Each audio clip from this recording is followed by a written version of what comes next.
윤석열 대통령의 편지. 국민께 드리는 글. 국민 여러분, 새해 좋은 꿈 많이 꾸셨습니까?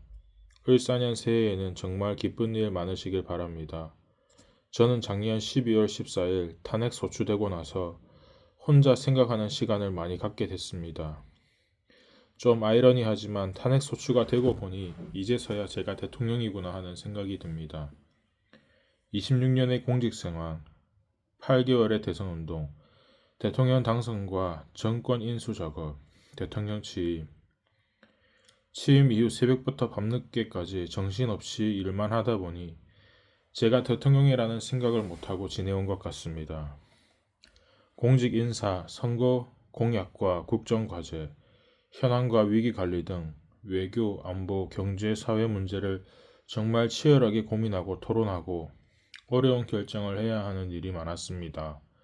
저는 학창시절부터 능력은 노력이라는 생각을 가지고 살아왔기에 무조건 열심히 치열하게 일해왔습니다. 대통령답게 권위도 갖고 휴식도 취하고 하라고 조언하는 분도 많이 계셨지만 취임 이후 나라 안팎의 사정이 녹록지 않았습니다.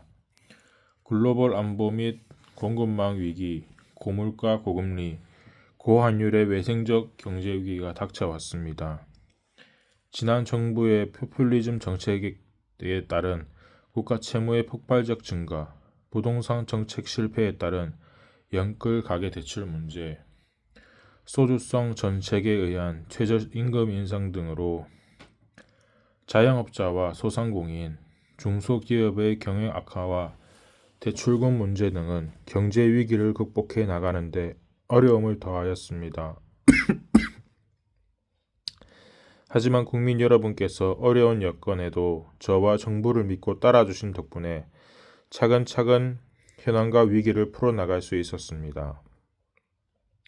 징벌적 과세 정책을 폐기하고 시장 원리에 충실한 부동산 정책을 펴온 결과 주택 가격을 안정적으로 관리하고 글로벌 중추국가 외교와 경제를 연결하여 해외 시장을 개척하고 수출에 노력한 결과 지난해 역대 수출 실적을 달성하고 우리보다 인구가 2.5배 많은 일본을 거의 따라갔습니다. 1인당 GDP는 지난해 일본을 추월했고요. 한미 동맹의 핵 기반 업그레이드와 포괄적 전략 동맹 강화, 그리고 한일 관계 정상화를 통한 한미일 3국 협력 체계는 우리 경제의 대외신 인도를 든든하게 뒷받침해 주었습니다. 요새는 안보와 경제, 그리고 사회개혁을 위해 이리 뛰고 저리 뛴 지난 2년 반의 시간이 파노라마처럼 스쳐 지나갑니다. 좀 더 현명하게 더 경청하면서 잘했어야 했는데 하는 후회도 많이 듭니다. 지난 대선 기간 그리고 취임 후 2년 반의 시간을 돌이켜보면 부온주한 저를 믿고 응원해주신 국민 한 분 한 분의 얼굴이 떠오르고 지친 몸을 끌고 새벽 일을 준비하시는 분들, 추운 아침 미래를 준비하기 위해 책가방을 둘러매고 나가는 학생들, 어려운 여건에서 아프고 불편한 몸으로 고생하시는 분들 생각이 많이 납니다. 찾아뵙고 도움을 드리지 못해 안타까운 마음입니다.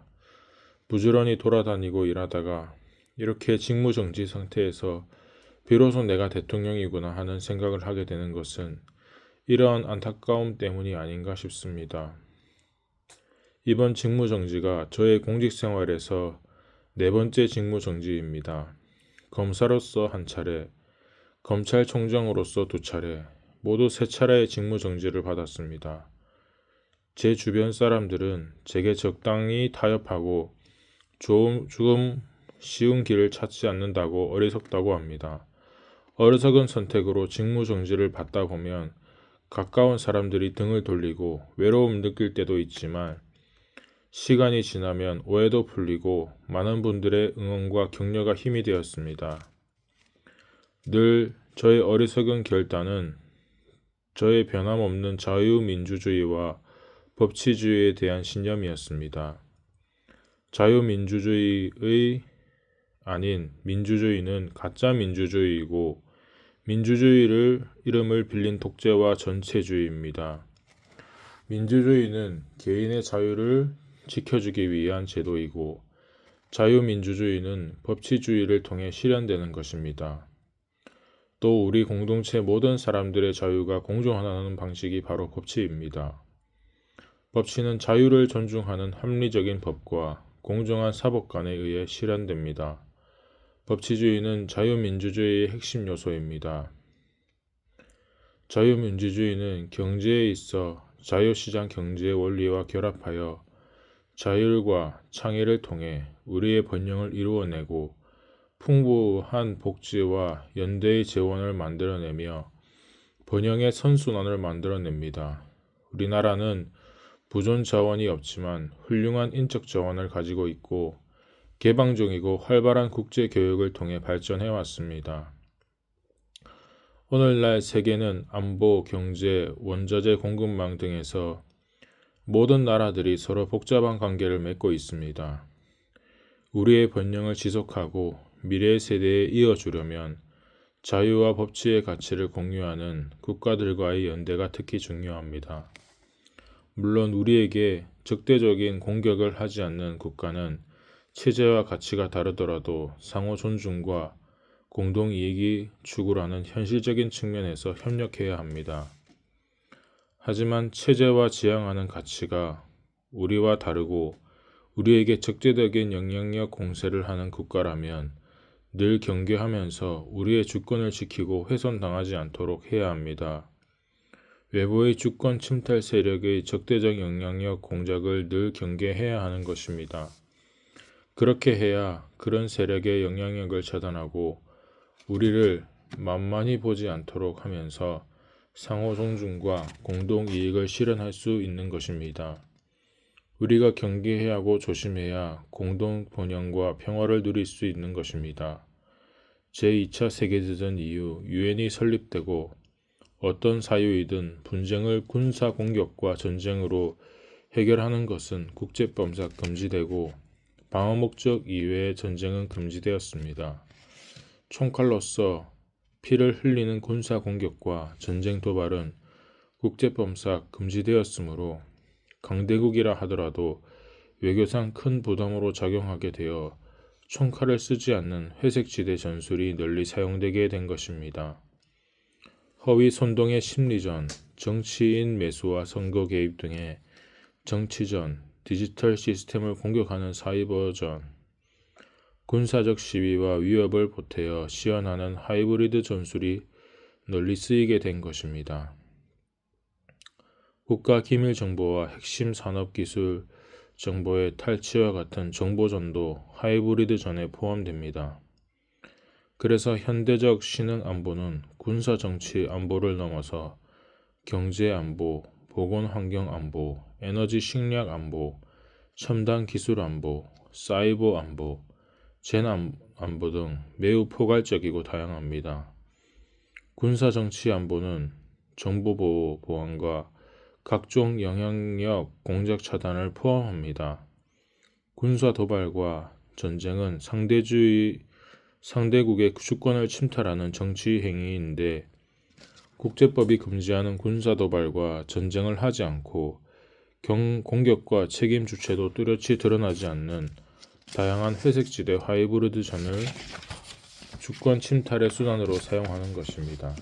특히 권위주의 독재국가, 전체주의 국가는 체제 유지를 위해 주변국을 비롯한 많은 국가들을 속국 내지 영향권 하에 두려고 하고 있습니다. 국내 정치 세력 가운데 외부의 주권 침탈 세력과 손을 잡으면 이들의 영향력 공작에 도움을 받아 정치 권력을 획득하는 데 유리합니다. 그러나 공짜는 없습니다. 우리의 핵심 국익을 내줘야 합니다. 국가 기밀 정보, 산업 기술 정보뿐만 아니라 원전과 같은 에너지 안보와 산업 경쟁력 등을 내주고 나아가 자유의 가치를 공유하는 국가들과의 연대를 붕괴시키고 스스로 외교 고립화를 자초합니다. 국익에 명백히 반하는 반국가 행위를 하는 것입니다. 이런 세력이 집권 여당으로 있을 때뿐만 아니라 국회의석을 대거 점유한 거대 야당이 되는 경우에도 국익에 반하는 반국가 행위는 계속됩니다. 막강한 국회 권력과 국회 독재로 입법과 예산 봉쇄를 통해 집권 여당의 국정 운영을 철저히 틀어막고 국정 마비를 시킵니다. 여야 간의 정치적 의견 차이나 견제와 균형 차원을 넘어서 반국가적인 국익 포기 강요와 국정 마비, 헌정 질서를 밀어붙입니다. 이건 남의 나라 이야기가 아닙니다. 바로 대한민국의 현실입니다. 어떤 정치 세력이라도 유권자의 눈치를 보게 되어 있어 무도한 폐악을 계속하기는 어렵지만 선거 조작으로 언제든 국회의석을 계획한 대로 차지할 수 있다든가 행정권을 접수할 수 있다고 자신한다면 못할 일이 뭐가 있겠습니까? 우리나라 선거에서 부정선거주의의 증거는 너무나 많습니다. 이를 가능하게 하는 선관위의 엉터리 시스템도 다 드러났습니다. 특정인을 지목해서 부정선거를 처벌할 증거가 부족하다 하여 부정선거를 음모론으로 일축할 수 없습니다. 칼에 찔려 사망한 시신이 다수 발견되었는데 살인범을 특정하지 못했다 하여 살인사건이 없었다고 정상적인 자연사라고 우길 수는 없는 것입니다. 정상적인 법치국가라면 수사기관에 적극 수사 의뢰하고 모두 협력하여 범인을 찾아야 하는 것입니다. 선거소송의 투표원 검표에서 엄청난 가짜 투표지가 발견되었고 선관위의 전산 시스템이 해킹과 조작의 무방비이고 정상적인 국가기관 전산 시스템의 기준에 현격히 미달한데도 이를 시정하려는 어떠한 노력도 하지 않을 뿐만 아니라 발표된 투표자 수와 실제 투표자의 수의 일치 여부에 대한 검증과 확인을 거부한다면 총체적인 부정선거 시스템이 가동된 것입니다. 이는 국민의 주권을 도둑질하는 행위이고 자유민주주의를 붕괴시키는 행위입니다. 자유민주주의와 법치주의를 지향하는 정상적인 국가라면 선거소송에서 이를 발견한 대법관과 선관위가 수사 의뢰하고 수사에 적극 협력하여 이런 불법 선거 행위가 일어났는지 철저히 확인해야 하는 것입니다. 그럼에도 이를 은폐하였습니다. 살해당한 시신은 많이 발견됐는데 피해자 가족에게 누가 범인인지 입증 자료를 찾아 고소하여 처벌이 확정되지 않는 한 살인사건을 운운하는 것은 음모론이라고 공격한다면 이게 국가입니까? 디지털 시스템과 가짜 투표지 투입 등으로 이루어지는 부정선거 시스템은 한국과의 경험 없는 정치 세력이 혼자 독자적으로 시도하고 추진할 수 있는 일이 아닙니다. 잘못하다가 적발되면 정치 세력이 붕괴될 수 있습니다. 혼자서는 엄두도 내기 어려운 일입니다. 기껏해야 금품 살포, 이권거래, 여론조작 등일 것입니다. 하지만 투개표 부정과 여론조사 조작을 연결시키는 부정선거 시스템은 이를 시도하고 추진하려는 정치 세력의 국제적 연대와 협력이 필요함을 보여줍니다. 투개표 부정선거 시스템은 특정 정치 세력이 정확한 여론조사 시스템과 선관위의 확인 거부 및 은폐로 구성되는 것입니다. 살인범을 특정하지 못해서 살인사건을 음모론이라고 우기는 여론조사 조성 역시 투개표 부정선거 시스템의 한 축을 구성합니다. 국민 여러분께서 아시는 바와 같이 이게 우리나라 현실이라면 지금 이 상황이 위기입니까? 정상입니까? 이 상황이 전시 사변에 준하는 국가 비상사태입니까? 아닙니까? 전시와 사변은 우리 국토 공간 위에서 벌어지는 물리적인 상황, 즉 하드웨어의 위기 상황이라면 지금 우리의 현실은 우리나라의 운영 시스템과 소프트웨어의 위기 상황인 것입니다. 헌법 66조는 대통령은 국가 원수로서 국가를 대표하며 국가의 독립, 영토의 보존, 국가의 계속성과 헌법을 수호할 책무를 진다고 되어 있습니다. 쉽게 말하면 대통령에게 대한민국의 하드웨어를 지키고 운영체계와 소프트웨어를 수호하라고 책무를 부여한 것입니다.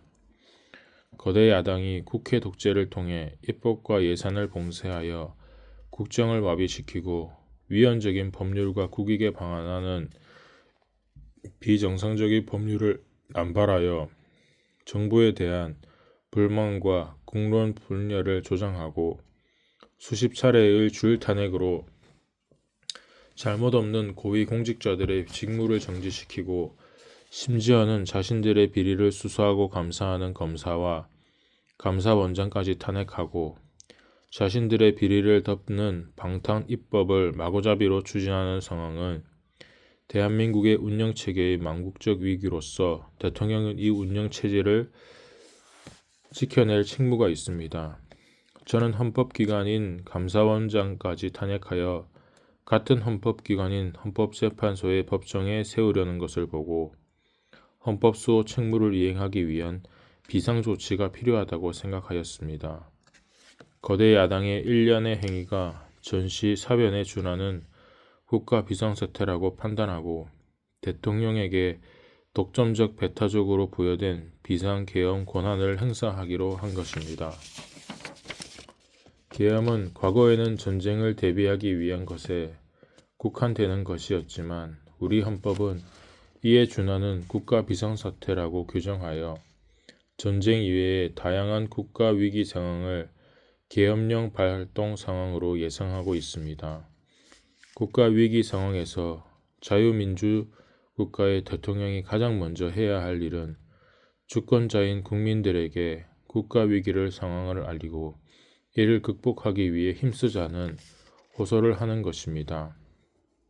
국가 위기 상황을 군과 독재적 행정력으로만으로 돌파할 것이 아니라 주권자인 국민과 상황을 공유하고 국민의 협조를 받아 돌파해야 하는 것입니다. 계엄이라는 말이 상황의 엄중함을 알리고 경계한다는 뜻이 아니겠습니까?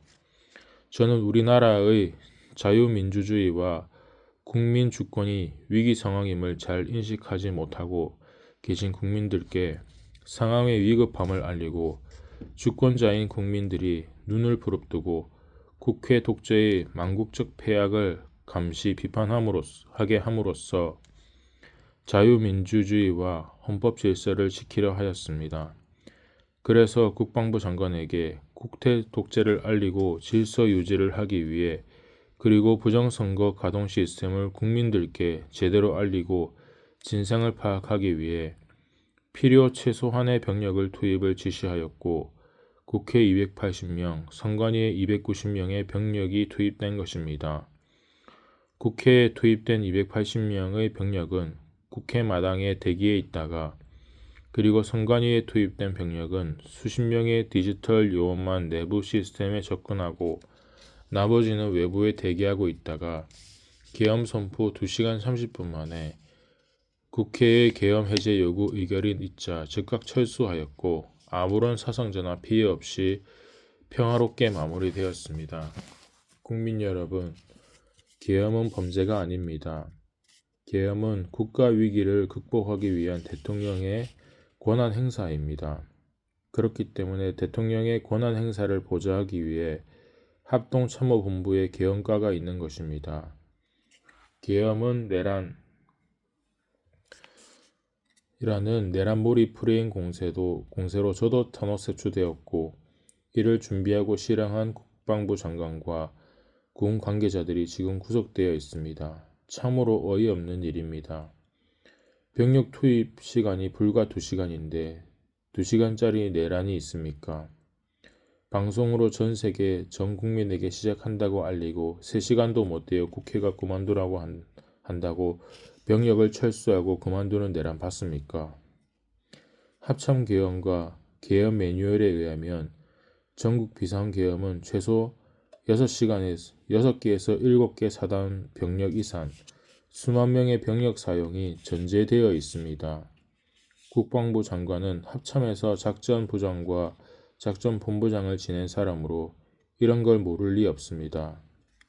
계엄의 형식을 빌린 대국민 호소이기 때문에 소규모 병력을 계획한 것입니다. 국회의원과 국회 직원은 등은 신분증 확인을 거쳐 국회 출입이 이루어졌으므로 계엄 해제 요구 결의안 심의가 신속히 하게 진행되었고 본관과 마당에는 수천 명의 사람들이 오히려 280명의 군을 에워싸고 있었습니다. 병력 철수 지시에 따라 군은 마당에 있던 시민들에게 공손히 인사하고 철수했습니다. 국회를 문 닫으려 한 것입니까? 아니면 폭동을 계획하기를 했습니까? 최근 야당의 탄핵소추 관계자들이 헌법재판소에서 소추사항 중 내란죄를 철회하였습니다. 내란죄가 도저히 성립될 수 없으니 당연히 조치를 한 것입니다. 그런데 내란몰이로 탄핵소추를 해놓고 재판에 가서 내란을 뺀다면 사기 탄핵, 사기 소추 아닙니까? 탄핵소추 의회의 상황을 보아도 그 오랜 세월 민주화 운동을 했다고 자부하는 정치인들이 맞나 싶습니다. 하지만 최근 많은 국민들과 청년들이 우리나라의 위기 상황을 인식하고 주권자로서 권리와 책임의식을 가지게 된 것을 보고 있으면 국민들께 국가 위기 상황을 알리고 호소하길 잘했다고 생각되고 국민들께 깊은 감사를 느끼게 됩니다. 저는 대통령에 출마할 때부터 우리나라의 대통령이라는 자리가 영광의 길이 아니라 형극의 길이라는 사실을 잘 알고 있었습니다. 하지만 이 나라의 자유민주주의를 반듯하게 세우고 자유와 법치를 외면하는 전체주의적 이권 카르텔 세력과 싸워 국민들에게 주권을 찾아드리겠다고 약속한 만큼 저 개인은 어떻게 되더라도 아무런 후회가 없습니다. 제가 독재를 하고 집권 연장을 위해 이런 식으로 계엄을 했겠습니까? 그런 소규모 미니 병력으로 초단 시간 계엄을 말입니다. 사법적 판단이 어떻게 될는지 제가 알 수는 없는 일이지만 국민 여러분께서는 이 계엄이 헌법을 수호하고 국가를 살리기 위한 것인지 아닌지 잘 아실 것으로 저는 믿습니다. 과거에는 대통령의 독재에 국회의원들이 저항하고 민주화 투쟁을 했다면 세계 어느 나라 헌정사에서도 유례가 없는 막가파신 국회 독재의 폐악에 대해 헌법 수호 책무를 부여받은 대통령으로서 당연히 저항하고 싸워야 하는 것입니다. 국가 기능을 정상화시키고 자유민주주의를 지키기 위해서입니다. 수사권 없는 기관에서 체포영장이 발부되고 정상적인 관할이 아닌 법관 쇼핑에 의해서 나아가 법률에 의한 압수수색 제한을 법관이 임의로 해제하는 미법 무효의 영장이 발부되고 그걸 집행한다고 수천 명의 기동경찰을 동원하고 1급 군사시설 보호구역을 무단으로 침입하여 대통령 경호관을 영장 집행 방해로 현행범 체포하겠다고 나서는 작금의 사법 현실을 보면서 제가 26년 동안 경험한 법조계가 이런 건지 어처구니가 없습니다. 자유민주주의를 경시하는 사람들의 권력의 칼자루를 쥐면 자유민주주의를 경시하는 사람들이 권력의 칼자루를 쥐면 어떤 짓을 하는지 우리나라가 지금 심각한 망국의 위기 상황이라는 제 판단이 틀리지 않았다는 씁쓸한 확신이 들게 됩니다. 자유민주주의와 법치는 동전의 양면입니다. 자유민주주의를 실현하는 법치는 형식적 법치, 꼼수 부리는 법치가 아닙니다. 이런 법치는 인민주의의 독재, 전체주의의 국가에서 자유를 억압하기 위해 악용되는 법치입니다. 법은 자유민주주의 헌법 정신을 실현하기 위해 만들어져야 하고 일단 만들어진 법은 다수결의 지배가 아니라 소수자 보호와 개인 권익 보호에 철저를 기해야 하는 것입니다. 우리나라 좌파 운동권도 자신들이 주류가 아닐 때는 이러한 법치주의의 보호에 기대왔지만 국회 절대 다수 의석을 차지한 다음에는 실질적 법치보다 다수결의 민주가 우선하며 법치 국가적 통제보다 민주 통제를 앞세우고 있습니다. 저는 검찰총장 시절 민주당의 정권의 이런 무법적 폐악을 제대로 겪었습니다. 이렇게 되면 법률가 법조인은 정치 권력의 하수인으로 전락하는 것입니다. 하지만 국민 여러분 힘내십시오. 주권자인 국민 여러분께서 확고한 권리와 책임의식을 가지고 이를 지키려고 노력한다면 이 나라의 미래는 밝고 희망적입니다. 국민 여러분 감사합니다.